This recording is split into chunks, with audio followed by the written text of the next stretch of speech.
Hello law aspirants, how are you all. कैसे हैं आप सब लोग। उम्मीद करता हूं कि आप सभी लोग स्वस्थ होंगे और अच्छे होंगे। मैं करीम अहमद सिद्दीकी एडवोकेट स्वागत करता हूं आप सभी का अन एकेडमी के YouTube channel let's crack judiciary exam. अगर अभी तक आपने इस YouTube channel let's crack judiciary exam को सब्सक्राइब ना किया हो तो इसको सब्सक्राइब कर लें और बेल बटन को दबा के उसको ऑल पे सेट कर दें, जिससे कि जो फ्यूचर में जो लेक्चर अपलोड होते हैं, जो सेशन होते हैं, उनका नोटिफिकेशन आप तक पहुंच सके। आज का टॉपिक जैसा कि आप स्क्रीन में देख रहे हैं कि पुलिस चार्जशीट से आरोपियों के नाम निकाल दे तो क्या करें। आज इस टॉपिक के अंतर्गत हम 2-3 महत्वपूर्ण बातों पर चर्चा करेंगे। पहली बात तो ये कि जो नेम्ड एक्यूज्ड हैं एफआईआर में, जो नेम्ड एक्यूज्ड के रूप में जिनका नाम मेंशन किया गया है, क्या ड्यूरिंग इन्वेस्टिगेशन उनका नाम हटा करके चार्जशीट उनके नाम के बिना दाखिल की जा सकती है। दूसरी बात कि जिन आरोपियों का नाम, जिन व्यक्तियों का नाम नेम्ड एक्यूज्ड के रूप में एफआईआर में नहीं है, क्या उन व्यक्तियों का नाम विवेचना के दौरान शामिल किया जा सकता है और उनके खिलाफ भी चार्जशीट लगाई जा सकती है। और तीसरी बात यह देखेंगे कि अगर नेम्ड एक्यूज्ड का नाम एफआईआर में जिनका है विवेचना के दौरान हटा दिया गया है, चार्जशीट उनके नाम के बिना कोर्ट में सबमिट कर दी गई है, तो ड्यूरिंग द ट्रायल क्या उनका नाम दोबारा वापस लाने के संबंध में कोई कानून है। इन सारी बातों के बारे में आज के इस सेशन में बातचीत करेंगे।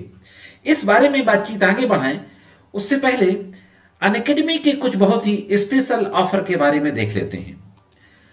अनअकैडमी ने अभी 23 जनवरी से लेकर 28 जनवरी तक जबरदस्त ऑफर दिया है सारे जुडिशरी के सब्सक्रिप्शन पर।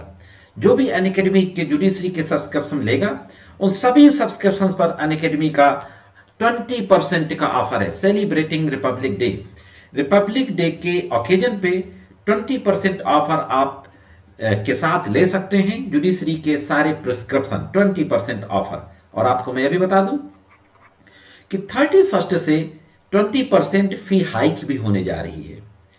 तो 20% ये रेट बढ़ने जा रहे हैं 1 फरवरी से, और ये 20% आपका अभी ऑफ है। इस तरीके से आपको जो टोटल ऑफर हो जाएगा वो 40% का ऑफर हो जाएगा। तो आप समझिए कि आप कितना बचा सकते हैं।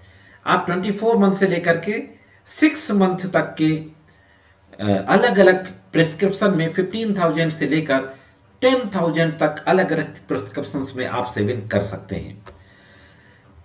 प्राइस हाइक कमिंग सून, बहुत ही जल्दी प्राइसेस हाइक होने जा रही है 1 फरवरी से। आप समझ लीजिए 1 फरवरी से प्राइस हाइक के बाद जो इस समय करंट प्राइस 76,000 है, वह 91,000 हो जाएगी, यानी 30,000 रुपया हाइक हो जाएगी।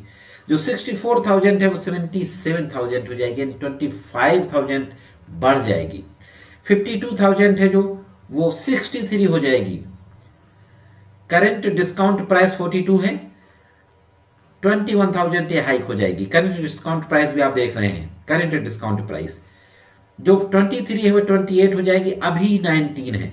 जो 9,000 है वो 11 हो जाएगी, अभी 7 है। तो इस तरीके से ये हाइक के रेट हैं। बीच में आप करंट डिस्काउंट रेट देख सकते हैं, स्क्रीन पर आपके सामने है। ये आफ्टर प्राइस हाइक ये रेट हैं, ये हैं। तो आप मेरा कोड करीम सर यूज करके KARIM आप यूज करके आप 20% का डिस्काउंट पा सकते हैं। जुडिशरी के नोट्स आपको अभी जनवरी के लास्ट में ही डिजिटल नोट्स के रूप में, डिजिटल फॉर्म में आपको जुडिशरी के नोट्स मिल जाएंगे। ये नया फीचर अनअकैडमी इंट्रोड्यूस करने जा रही है। 30 जनवरी से डिजिटली आपको नोट्स मिलेंगे और उन नोट्स का जो की फीचर्स होगा, सब्जेक्टिव थ्योरीज होगी, कोक्यूव्यूज चार्ट होंगे, recent cases and landmark judgement होंगे, लीगल मैगजीन होंगी, इंटीग्रेटेड एमसीक्यूज वगैरह होंगे, main questions and model answers, ये सारी चीज होगी। और ये सारे जो नोट्स हैं ये आपको प्लस के जो प्लस क्लासेस होती हैं, आइकॉनिक क्लासेस होती हैं, इन सभी में ये आपको नोट्स मिलेंगे, डिजिटली नोट्स मिलेंगे। तो जल्दी करिए, आप मेरा कोड को यूज करिए करीम सर और 20% का डिस्काउंट पाइए। ध्यान रखिए ये सिर्फ 28 जन तक ही है, इसके बाद ये डिस्काउंट आपको नहीं मिलेगा। इनके जो अपकमिंग बैचेज हैं आप देख सकते हैं कि 23 जैन से ये बैचेस शुरू हुए हैं। एक बैच तो आज से शुरू है, ये upcoming batches linking laws courses के रूप में 26 जनवरी से बैच शुरू हुआ है 12 मंथ के लिए। रैपिड रिवीजन 1 फरवरी से शुरू होने जा रहे हैं 3 मंथ्स के लिए। रैपिड रिवीजन वेस्ट बंगाल के लिए ऑलरेडी 23 से शुरू हो चुके हैं, ये उत्तराखंड के लिए शुरू होने जा रहे हैं। तो जल्दी से आप इन सारे बैचेज को ज्वाइन कर सकते हैं। ये सारे बैचेज जुडिशरी के स्ट्रेटेजिकली जुडिशरी एग्जाम्स के संबंध में क्रिएट किए गए हैं और बहुत ही बेहतरीन बैचेज हैं। इसी के साथ साथ आप इन बैचेज को भी ज्वाइन कर सकते हैं। सफलता 2.0 ये बिहार जुडिशरी के लिए ये बैच है। बिहार जुडिशरी के लिए स्पेशली ये बैच डिजाइन किया गया है। इसमें ये 12 जनवरी से है 9 मंथ के लिए। मेरा कोड यूज करके आप 10% का डिस्काउंट तो नॉर्मली होता है, अभी आप सारे सब्सक्रिप्शन में 20% का डिस्काउंट ले सकते हैं। कर्नाटक स्टेट जुडिशरी के लिए कंप्रिहेंसिव बैचेज हैं जो 5 जनवरी से शुरू हो चुके हैं, जो कन्नड़ भाषा में, इंग्लिश भाषा में है। टॉप मोस्ट एजुकेटर्स के द्वारा क्लासेस ली जा रही हैं। 8 मंथ जुडिशरी फाउंडेशन बैचेज हैं जो सब चल रहे हैं सभी स्टेट्स के लिए। 27 दिसंबर से शुरू हो गए हैं 18 मंथ के लिए। Rapid revision for UP and Chhattisgarh judiciary आपको पता है फरवरी में इनके एग्जाम आने वाले हैं। 20 दिसंबर से बैच शुरू हो चुके हैं। ये सारे जो बैचेज हैं प्लस क्लासेस, आइकॉनिक क्लासेस के आप मेरा कोड यूज करके 20% डिस्काउंट अभी 20 जैन तक ले सकते हैं। ये बहुत ही यूजफुल बैचेज हैं। रिवैम्प्ड टेस्ट सीरीज, ये पूरी टेस्ट सीरीज है फुल लेंथ जिसमें मॉक टेस्ट होंगे, PYQs होंगे, launching main test evaluation plus ये सारी चीजें हैं, जजमेंट राइटिंग स्किल वगैरह, ये सब आपको इन बैचेज में बताई जाएगी। जनवरी भर आपकी टेस्ट सीरीज चल रही हैं। प्रीलिम्स की MCQs हैं, केस लॉ है, मेजर लॉ है, करंट अफेयर्स हैं, प्रीलिम्स हैं, मेन टेस्ट हैं जिसमें with evaluation, mock test, judgement writing, ये सारी चीजें हैं। बहुत ही स्पेशल बैचेज हैं। लाइव आइकॉनिक क्लासेस शुरू हो चुकी हैं।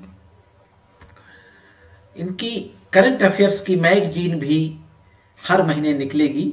इस मैगजीन में करंट अफेयर्स रहेंगे, इसको भी आप देख सकते हैं। अभी तक अगर आपने अनअकैडमी के दोनों यूट्यूब चैनल अनअकैडमी जुडिशरी और लेट्स क्रैक जुडिशरी को सब्सक्राइब ना किया हो तो आप सब्सक्राइब कर सकते हैं अनअकैडमी जुडिशरी।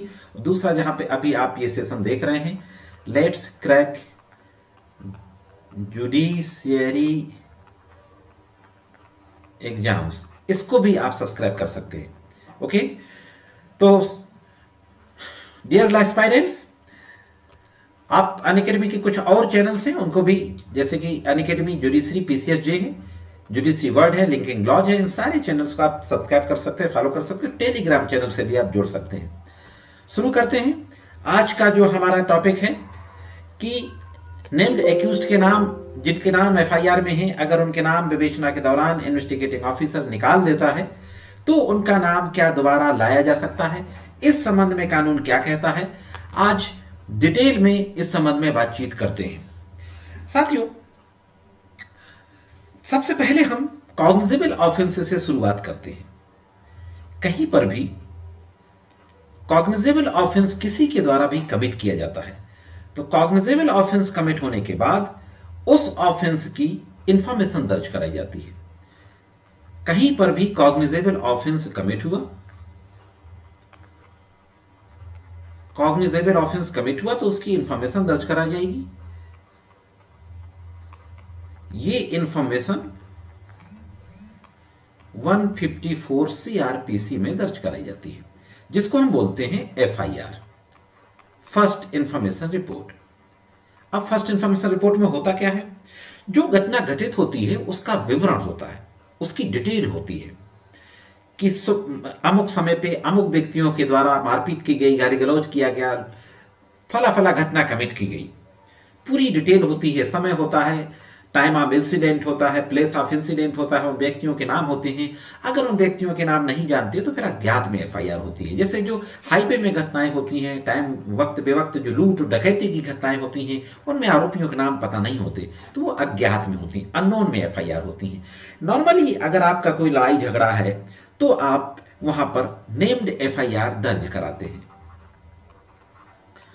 यानी नामजद आरोपी बनाए गए। नेम्ड FIR के बाद विवेचना होती है, इन्वेस्टिगेशन। अब इन्वेस्टिगेशन में होता क्या है, इन्वेस्टिगेशन का मतलब होता है कि विवेचनाधिकारी घटना की सत्यता को पता लगाते हैं। सत्यता का पता लगाना। विवेचना के दौरान आयोग तमाम तरीके के लोगों से संपर्क करता है, उस घटना से कोई कहीं से भी कनेक्टेड है, और उनके बयान लेता है। 161 सीआरपीसी में उनके बयान नोट करता है तमाम गवाहों के। अगर कोई डॉक्यूमेंट्री एविडेंस की जरूरत है तो उस डॉक्यूमेंट्री एविडेंस को कलेक्ट करता है। किसी चीज की रिकवरी की जरूरत है तो उस चीज को रिकवर करता है। जैसे स्कूटी, मोटरसाइकिल, कार वगैरह चोरी की कोई एफआईआर है, कोई घर के आर्टिकल की चोरी की एफआईआर है, तो आरोपियों की पहले तलाश करेगा। आरोपियों की तलाश करने के बाद अगर आरोपी पकड़ जाते हैं तो उनके निशानदेही पर फिर उस थेफ्ट आर्टिकल को रिकवर करेगा। यह सारा काम आयोग का होता है विवेचना के दौरान। आयोग को यह भी देखना होता है कि जिन व्यक्तियों के विरुद्ध फर्स्ट इंफॉर्मेशन रिपोर्ट में आरोप लगाए गए हैं, क्या वाकई उन्हीं व्यक्तियों ने घटना कमिट की है, या उनके अलावा कुछ और व्यक्ति हैं, कोई तीसरे व्यक्ति हैं जिन्होंने घटना कमिट की है। इन सारी बातों का आयोग पता लगाता है। अब यहां पे मान लेते हैं कि 5 लोगों के खिलाफ किसी घटना की एफआईआर दर्ज कराई जाती है। फर्स्ट इंफॉर्मेशन रिपोर्ट नेम्ड दर्ज कराई जाती है 5 लोगों के विरुद्ध। आयोग जांच करता है, यानी विवेचना करता है। विवेचना में आयोग ये पाता है कि 5 में से 2 लोगों के विरुद्ध तो कोई साक्ष्य ही नहीं है, नो एविडेंस। 2 लोगों के विरुद्ध कोई साक्ष्य नहीं है, तो इनसफिशिएंसी ऑफ एविडेंस, एविडेंस ना मिलने के कारण उनका नाम निकाल देगा। 169 में भी एविडेंस अगर नहीं मिलती तो आयोग नाम निकाल सकता है, और 3 लोगों के विरुद्ध इनमें से चार्जशीट लगा देगा। लेकिन यहीं पे एक और ट्विस्ट आता है कहानी में कि 3 लोगों के विरुद्ध तो साक्ष्य मिले, प्लस 3 ऐसे लोगों के विरुद्ध साक्ष्य मिले जिनका नाम एफआईआर में नहीं था। 3 ऐसे लोगों के विरुद्ध साक्ष्य मिलते हैं, ऐसे लोगों का नाम प्रकाश में आता है जिनका नाम एफआईआर में नहीं था। जिनका नाम एफआईआर में नहीं था। तो आप समझ लीजिए कि जिनका नाम एफआईआर में नहीं था, लेकिन विवेचना के दौरान उनके खिलाफ एविडेंस आती है, तो आयोग इन 3 लोगों को भी मुलजिम बना देगा, और 3 + 3 6 लोगों के खिलाफ चार्जशीट सीएस दाखिल कर देगा। इन 2 लोगों का नाम निकाल देगा।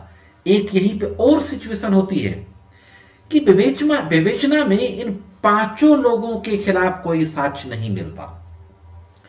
जिनका नाम एफआईआर में है उनके खिलाफ कोई साक्ष्य नहीं। जिनका नाम एफआईआर में है उनके खिलाफ कोई साक्ष्य नहीं। साक्ष्य किनके खिलाफ आ रहा है? कुछ अन्य लोगों के खिलाफ।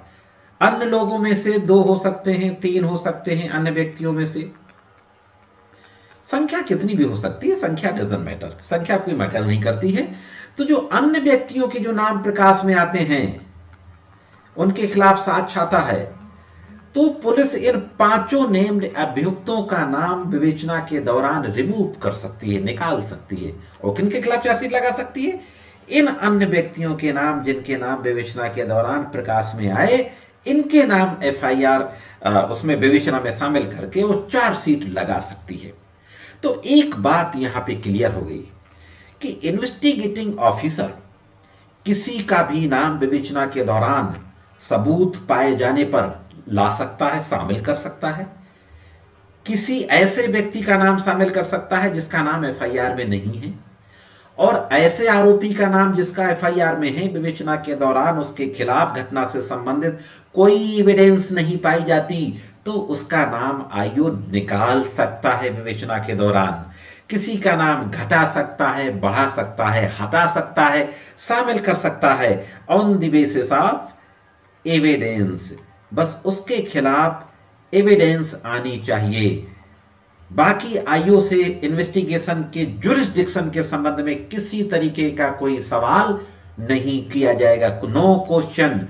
सेक्शन 155(4) सीआरपीसी कहता है कि आईओ के जुरिस्डिक्शन यानी विवेचना के पावर के संबंध में किसी भी तरीके का कोई क्वेश्चन रेज नहीं किया जाएगा कि you don't have a power to investigate, you don't have a jurisdiction to investigate this case.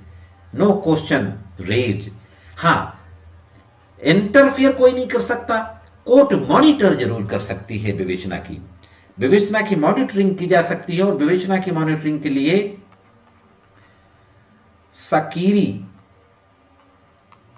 सकीरी Vasu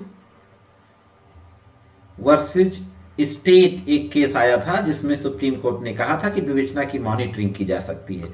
Lalita कुमारी में भी सुप्रीम कोर्ट ने कहा था कि विवेचना की मॉनिटरिंग की जा सकती है। और एक बात यहां पे और आपको याद रखे, इसको स्क्रीन क्लियर कर दें, इसके बाद फिर और डिटेल में देखते हैं। अगर किसी के कोई एफआईआर सपोज दर्ज हुई है तो निष्पक्ष विवेचना वादी और आरोपी दोनों का एक महत्वपूर्ण कानूनी अधिकार है। दोनों का महत्वपूर्ण कानूनी अधिकार है। इसीलिए विवेचना की मॉनिटरिंग के संबंध में मैं फिर से यहां लिखे देता हूं पार्टी सकीरी वासु बनाम राज, ललिता कुमारी,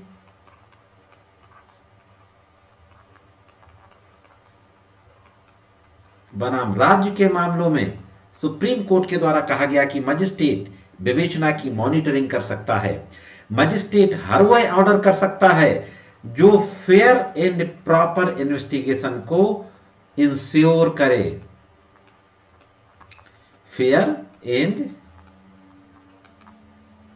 प्रॉपर इन्वेस्टिगेशन को सुनिश्चित करे। हर वह ऑर्डर मजिस्ट्रेट के द्वारा किया जा सकता है। तो ये तो रही आरोपियों के नाम हटाने, घटाने, बढ़ाने के संबंध में। अब जो सवाल था कि आरोपियों के नामजद अभियुक्तों के नाम आयोग निकाल दे तो करें क्या? क्या दोबारा नाम वापस लाने का कोई रास्ता है कानून में? इस संबंध में भी हम एक नजर डाल लेते हैं। साथियों, सपोज कि आयोग ने विवेचना के दौरान साक्ष्य नहीं पाया और साक्ष्य के अभाव में आयोग ने नाम हटा दिया और चार्जशीट लगा दी। कोर्ट पहुंच गई चार्जशीट पहुंचने के बाद चार्ज फ्रेम होता है, अभियुक्त हाजिर होगा। हाजिर होने के बाद आगे की स्टेज आएगी 207 की कंप्लायंस होगी। अगर वारंट ट्रायल है मजिस्ट्रेट के द्वारा, चार्ज फ्रेम होगा। चार्ज फ्रेम होने के बाद केस एविडेंस पे फिक्स हो जाएगा और ट्रायल शुरू हो जाएगा। ट्रायल के दौरान विटनेसेस आएंगे और फिर एविडेंस होगी। अगर विटनेसेस के जो स्टेटमेंट रिकॉर्ड होते हैं, अगर उन व्यक्तियों के खिलाफ गवाही दी जाती है जिनका नाम आयोग ने हटाया है, उनके खिलाफ एविडेंस आती है, या उन व्यक्तियों के खिलाफ एविडेंस आती है जिनका नाम नहीं है कहीं पर, तो जिन व्यक्तियों के खिलाफ एविडेंस आएगी उनको धारा 319 सीआरपीसी में दोबारा तलब करने की दरखास्त कोर्ट में दी जा सकती है। दोबारा तलब करने की एप्लीकेशन कोर्ट में दी जा सकती है। आप समझ लीजिए, 319 के तहत ट्रायल के दौरान जिन व्यक्तियों के खिलाफ भी किसी भी तरीके की कोई एविडेंस आएगी, उन व्यक्तियों को मुलजिम बना के तलब करने के लिए 319 सीआरपीसी में प्रार्थना पत्र कोर्ट में दिया जा सकता है। अगर कोर्ट को यह लगता है कि इनके विरुद्ध prima facie offence made out होता है, एविडेंस है, प्राइमा फेसाई एविडेंस है, तो कोर्ट उनको एज ए एक्यूज्ड बना के तलब कर लेगी। अब यहां पे मैं आपको एक का टेक्निकल सवाल और बताता हूं कि सपोज एविडेंस हुई, चीफ एग्जामिनेशन हुआ, चीफ एग्जामिनेशन के बाद क्रॉस एग्जामिनेशन हुआ, मैं शॉर्ट में लिख रहा हूं, सीई सीई। क्रॉस एग्जामिनेशन के बाद 319 की एप्लीकेशन दी गई या 2-3 गवाह हो गए उसके बाद 319 की एप्लीकेशन दी गई। कुछ नए अभियुक्त फिर से आ गए, आरोपी बन के, नए व्यक्ति नए आरोपी बन के तलब कर लिए गए कोर्ट में। तो जो विटनेस एग्जामिन हो चुके हैं कोर्ट में, उनसे तो उनका चीफ हो चुका है, क्रॉस भी हो चुका है, तो क्या इनको दोबारा क्रॉस एग्जामिनेशन का मौका दिया जाएगा? इस संबंध में लॉ क्या कहता है? निश्चित रूप से 319 में ही यह व्यवस्था की गई है। 319 के तहत ही 319 सीआर पीसी के तहत ही जो व्यक्ति दोबारा अभियुक्त बनाकर कोर्ट में तलब किए जाएंगे ड्यूरिंग द ट्रायल, उनको जिरह का अवसर दिया जाएगा। जिरह का अवसर दिया जाएगा, ये समझ लीजिए। क्योंकि जिरह एक बहुत महत्वपूर्ण अधिकार होता है अभियुक्तों का, तो उनको जिरह का अवसर दिया जाएगा। तो साथियों, हम लोगों ने देखा अभी तक कि ये जरूरी नहीं है कि जिनके नाम एफआईआर में हो उन्हीं के नाम चार्जशीट आए। यह भी जरूरी नहीं है कि जिनका नाम एफआईआर में ना हो उनके नाम चार्जशीट ना आए। दोनों बातें वाइसा वर्सा हैं।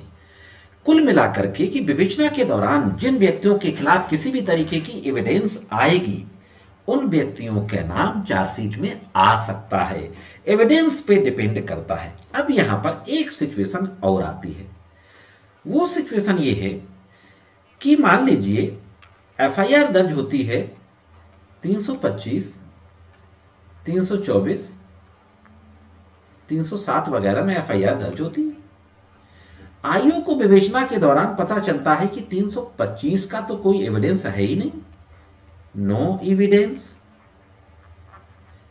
कोई बोन फ्रैक्चर, हड्डी टूटने के संबंध में किसी तरीके की कोई एविडेंस नहीं है, तो आयोग इस धारा को हटा देगा।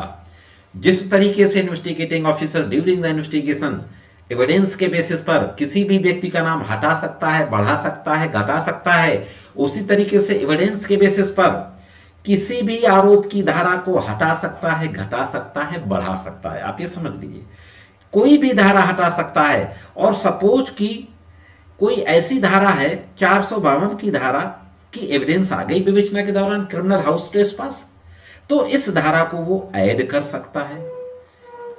तो एफआईआर में क्या लिखा गया वो एब्सोल्यूट ट्रू नहीं होता। एफआईआर इन्वेस्टिगेशन को प्रोसीड करने के लिए फर्स्ट स्टेज है, फर्स्ट स्टेप है। FIR is not a encyclopedia of the case और minute to minute detail is not necessary to mention in the FIR. यह भी कहा गया है कि मिनट टू मिनट की डिटेल एफआईआर में लिखना जरूरी नहीं है। अब मैं यहां पे एक चीज आपको और बता देता हूं कि जीरो एफआईआर क्या होती है। जीरो एफआईआर होती है कि कहीं पर कोई घटना घटित हुई, लेकिन वो घटना जहां घटित हुई उस इलाके की जो पुलिस स्टेशन है वो दूर है, लेकिन पास में कोई दूसरी पुलिस स्टेशन है, तो उस पास के पुलिस स्टेशन में एफआईआर दर्ज हो जाएगी और बिना सीसी नंबर के, बिना केस क्राइम नंबर के। इसके बाद वो उस थाने पुलिस स्टेशन ट्रांसफर कर दी जाएगी जिस पुलिस स्टेशन के एरिया के अंतर्गत वह घटना स्थल आता था। ऐसे एफआईआर को जीरो एफआईआर बोलते हैं। पहले एफआईआर वहीं लिखी जाती थी जिस थाना क्षेत्र में घटना हुई है, उसी क्षेत्र के थाने में। लेकिन अब सुप्रीम कोर्ट ने कह दिया, कई जजमेंट्स में आया है कि देश में कहीं भी एफआईआर लिखी जा सकती है जीरो एफआईआर के रूप में। हाँ, वो बात की ट्रांसफर कर दी जाएगी प्रॉपर पुलिस स्टेशन में, तो ये जीरो एफआईआर होती है। अब एक और मैं आखिरी में आपको बात बता दूं, जिस तरीके से हटाए गए व्यक्तियों के नाम 319 के तहत वापस लाए जा सकते हैं, उसी तरीके से क्या कोई धारा जो हटा दी गई है उस हटाई गई धारा को भी वापस लाया जा सकता है? इस पे भी एक नजर डालते हैं। Just a second.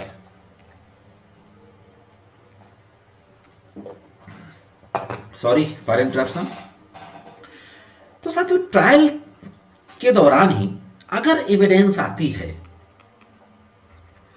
जो धारा हटाई गई है, अगर उस धारा के संबंध में एविडेंस आती है, तो सेक्शन 216 सीआरपीसी के तहत अल्ट्रेशन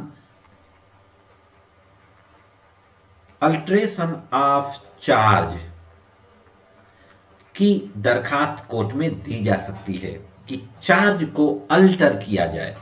अल्ट्रेशन ऑफ चार्ज की दरखास्त दी जा सकती है और चार्ज में बदलाव हो सकता है। कोई भी धारा ऐड की जा सकती है, कोई भी धारा डिलीट की जा सकती है, ये ड्यूरिंग द ट्रायल और before the pronouncement of the judgment, इन दोनों चीजों के लिए आप देख लीजिए। अभियुक्तों के नाम हटाना, घटाना, बढ़ाना। 319 जजमेंट से पहले किसी भी स्टेज पे दी जा सकती है। 216 जजमेंट से पहले किसी भी स्टेज पर दी जा सकती है। अभी रिसेंटली भी सुप्रीम कोर्ट का केस हुआ है, एडवोकेट थे वहां पे, मेरे दोस्त थे सुप्रीम कोर्ट में, इस 3 पंजाब का केस था, पंजाब हाईकोर्ट के आदेश के खिलाफ आए थे। तो 319 जजमेंट के पहले किसी भी स्टेज पे दी जा सकती है, 216 भी जजमेंट से पहले किसी भी स्टेज पे दी जा सकती है। तो साथियों, यह थी एक बहुत ही महत्वपूर्ण लीगल इंफॉर्मेशन। अब यहां पे जो एकेडमिक चीज आई आपके लिए, एक सेक्शन 154 सीआरपीसी का आता है, 155(4) का जिक्र किया मैंने, ये सीआरपीसी का आता है, 319 सीआरपीसी का सेक्शन आया और 216 सीआरपीसी का सेक्शन आया। तो ये 4 महत्वपूर्ण सेक्शन आए और ये महत्वपूर्ण कानूनी प्रोविजन है, लीगल प्रोविजन है। साथियों, इसी तरीके के अन्य महत्वपूर्ण कानूनी जानकारियों के लिए अगर अभी तक आपने इस चैनल को सब्सक्राइब ना किया हो तो लेट्स क्रैक जुडिशियरी एग्जाम्स, ये अनएकेडमी का यूट्यूब चैनल है, यहां पे इसको आप सब्सक्राइब कर सकते हैं और इसी तरीके के कई इंपॉर्टेंट लीगल प्रोविजंस से संबंधित मेरे सेशन पढ़े हुए, मेरे वीडियोज को देख सकते हैं। अगर आप जुडिशरी के एग्जाम्स की प्रिपरेशन कर रहे हैं, अगर आप लॉ एस्पायरेंट्स हैं, तो आप अभी 28 जनवरी तक जुडिशरी के अनएकेडमी के सारे जुडिशरी सब्सक्रिप्शन पर आप डिस्काउंट पा सकते हैं। और इसके लिए आपको यूज करना होगा मेरा कोड KARIMSIR, करीम सर मेरा कोड यूज करके 28 जनवरी तक अनएकेडमी के सारे जुडिशियल सब्सक्रिप्शंस पर, जुडिशरी के सब्सक्रिप्शन पर आप 20% का डिस्काउंट पा सकते हैं। और 1 फरवरी से 20% इनके रेट भी हाइक होने जा रहे हैं, प्राइसेस हाइक होने जा रही हैं। तो आप समझ लीजिए कि 40% का डिस्काउंट हुआ है कुल मिलाकर के। तो दोस्तों, ये थी एक महत्वपूर्ण कानूनी जानकारी। आई होप आपको जानकारी पसंद आई होगी। जानकारी कैसे लगी कमेंट्स करके जरूर बताएं और मेहनत करते रहें। अनएकेडमी के साथ जुड़िए, अनएकेडमी के स्पेशल बैचेज को ज्वाइन करिए और अपने जुडिशियल ऑफिसर बनने के सपने को साकार करिए। बहुत ही महत्वपूर्ण बैचेज हैं जो ये प्लान किए गए हैं पूरे जुडिशरी के एग्जाम्स के लिए। साथियों, अभी रात के 9:30 PM पर अनएकेडमी की लर्निंग ऐप पर आप मेरा एक सेशन अटेंड कर सकते हैं। स्पेशल क्लासेस है वहां पर, बिल्कुल फ्री ऑफ कास्ट है। ये जो क्लास है ये बहुत ही महत्वपूर्ण क्लास है, आईपीसी के एमसीक्यूज है, आईपीसी के एमसीक्यूज हैं। आप 9:30 से मेरी क्लास अटेंड कर सकते हैं। क्लास, ये सेशन कैसा लगा कमेंट्स करके जरूर बताइएगा। मिलते हैं किसी और सेशन में इसी तरीके के अन्य महत्वपूर्ण कानूनी जानकारियों के साथ। तब तक के लिए महत्वपूर्ण लीगल प्रोविजंस की जानकारी के लिए देखते रहें let's crack judiciary YouTube channel.